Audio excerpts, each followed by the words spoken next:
La première génération de Santa Fe date de 2001. Nous en sommes désormais à la troisième génération, apparue à l'automne dernier, qui a légèrement grossi par rapport à sa devancière puisqu'elle atteint désormais 4,69 m de long. A noter que le Santa Fe chapeaute désormais la gamme puisque l'IX55 a disparu du catalogue. Le nouveau Santa Fe, visuellement plus dynamique, existe en 2 ou 4 roues motrices mais n'a droit qu'à un seul moteur en France, un 2 litres de diesel de 197 chevaux. Notre véhicule d'essai en finition haut de gamme a droit à des roues de 19 pouces de série.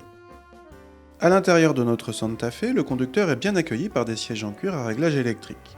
La planche de bord est bien présentée, moderne et l'ergonomie s'avère plutôt simple. Seules les commandes placées en bas à gauche du volant ne sont pas pratiques.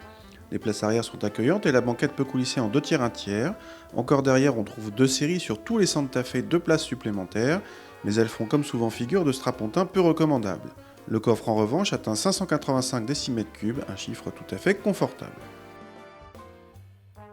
Sur un SUV de cette taille, plus grand qu'un Q5, on aurait bien vu un V6, mais il faut se contenter d'un 4 cylindres, certes suffisant puisqu'il permet au Santa Fe de passer de 0 à 100 en moins de 10 secondes.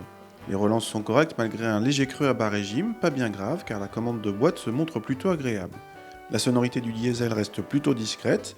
Malgré des roues de 19 pouces, le confort reste lui aussi correct. Côté comportement, ce Santa Fe prend bien sûr du roulis mais se montre moins pâteau qu'il n'y paraît et le compromis est satisfaisant.